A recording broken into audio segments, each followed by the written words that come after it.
Anh em, hôm nay bên cửa anh em lại làm một video ngắn giới thiệu cho các bác cho anh em một bộ máy mài pin, một bộ combo máy mài pin châu bò nhất thị trường này.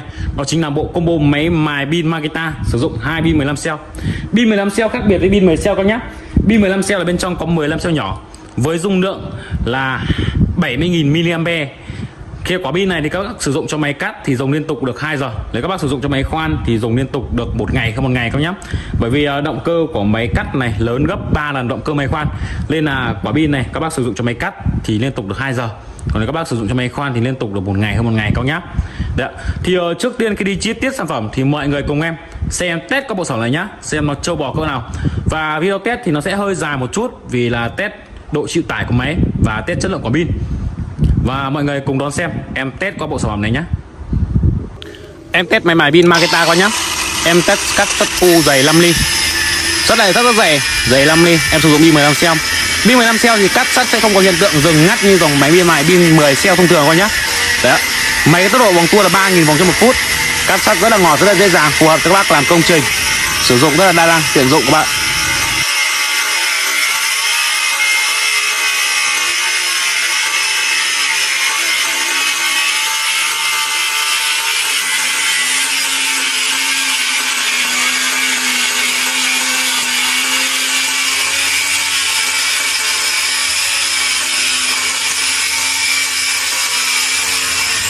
Cắt đứt rồi coi nhá. Đấy. Máy cắt rất là ngọt, rất là dễ dàng các bạn. Em test cắt gỗ các bạn nhá. Sản phẩm được tặng kèm các bác một bộ lam xích cắt gỗ. Khi các bác lắp bộ lam xích vào rất tiện sử dụng để cắt gỗ, cắt củi, đi rừng, tỉa cây trong vườn các bạn. Cây xoan rất là lớn nhưng mà máy cắt rất là ngọt, rất là dễ dàng. Máy sử dụng động cơ không thổi than nên là cắt rất là ngọt, rất là dễ dàng các bạn. Đấy. Khúc xoan rất là lớn. Em cắt một đường nữa nhá. Cắt rất là ngọt, rất là dễ dàng các bạn. Rất là tiện cho các bác sử dụng để cắt cây củi.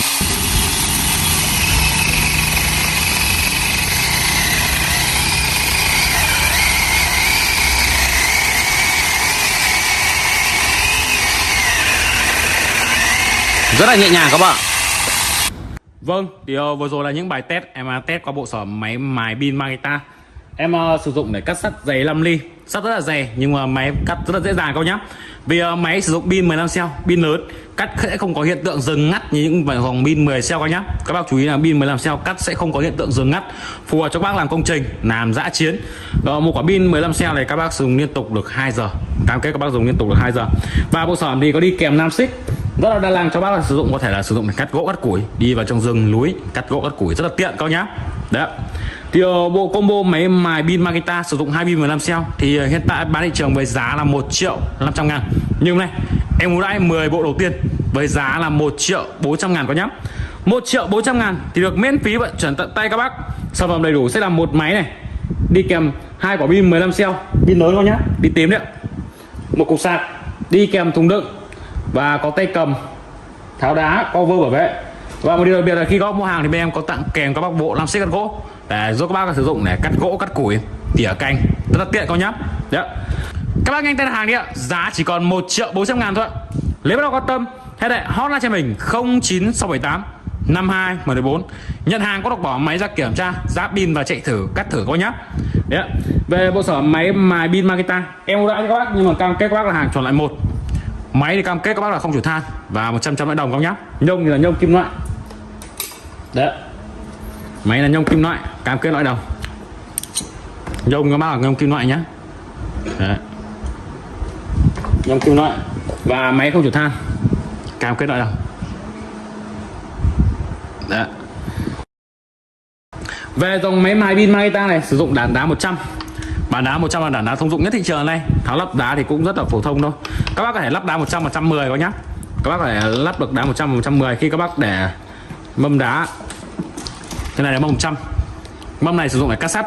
Khi các bác muốn sử dụng để cắt gạch men, các bác quay sang thì nó sẽ là mâm đá 110 có nhá. Đấy, các bác sử dụng để nắp gạch men. Đấy, các bác sẽ lật cái mặt đá này để nắp từng viên đá, cắt sắt, cắt gạch theo từng nhu cầu công việc con nhá. Đó. Về máy thì cam kết các bác là nhông kim loại này, vừa rồi em có tháo ra các bác xem này. Đấy. Các bác nhông kim loại có nhá. Đấy. Về máy thì có 4 cấp độ, hàng này hàng chuẩn loại 1 có 4 cấp độ con nhá. chế độ đây em chỉnh lại từ đầu qua khác. Chế độ có 4 cấp độ cho bác nhé. Chế độ L này chạy nhanh nhất này, M này chậm này, H là vừa, chế độ vừa này. Đấy, máy sẽ có 4 cấp độ các bác nhé. Các bác sẽ tùy chỉnh 4 cấp độ theo từng nhu cầu, từng vật liệu sắt dày mỏng để cắt cao nhé. Và máy thì có hiển thị một đèn bán pin, có một cột để bán pin các bác nhé. Và khi các bác mua pin 15 cell thì pin 15 cell cũng có hiển thị để bán pin cho các bác này. Đấy, các bác chú ý chỗ cái vị trí dưới nút bấm này nó có hiển thị một cái đèn bán pin này. Các bác có thể kiểm tra pin còn bao nhiêu vạch bằng cách bấm này. Phím bấm này phím bấm không duy trì, các bác nhả tay sẽ ngắt. Đấy. Và máy được thiết kế có công tắc trên lưng.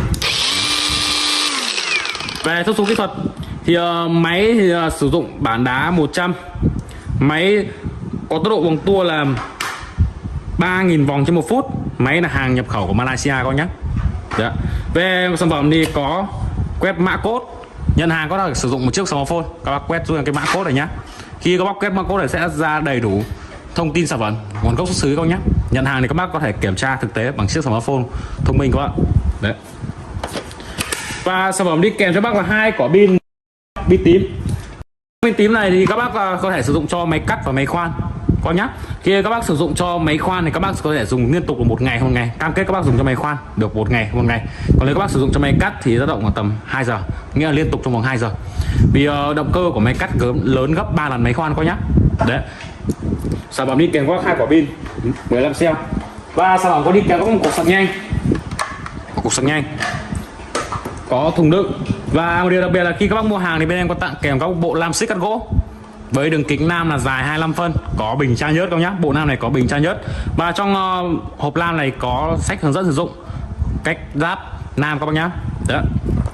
Và đi kèm các bác có những phụ kiện nhỏ như tay tháo đá, tay cầm, cover bảo vệ lưỡi các bác nhá. Đấy, đầy đủ các bác. Vâng, thì vừa rồi em sẽ qua sản phẩm máy mài pin Makita. Bộ combo này thì là hàng mới về cả nghe. Em ưu đãi 10 bộ đầu tiên với giá là 1.400.000. 1.400.000 thì được miễn phí vận chuyển tận tay các bác. Sản phẩm đầy đủ sẽ là một máy này, đi kèm 2 quả pin, một cục sạc, có thùng đựng và tặng kèm các bác mua hàng một bộ lam xích cắt gỗ nhá. Các bác nghe thấy hàng đi ạ, giá chỉ còn 1.400.000 thôi ạ. Nếu nào quan tâm hãy để hotline cho mình 09678 52114. Nhận hàng có được bỏ máy ra kiểm tra cắt thử ok rồi ngắt tiền các nhá. Nhận hàng được các bác được bỏ máy ra kiểm tra cắt thử. Sản phẩm thì có phiếu bảo hành và bảo hành cho các bác 12 tháng. Các bác hãy nhớ đăng ký kênh và bấm chuông để nhận những thông báo về những video mới, những sản phẩm mới chất lượng các bác nhé. Vâng, em xin phép kết thúc video từ đây. Chúc các bác có sự lựa chọn thật nào. Em xin cảm ơn.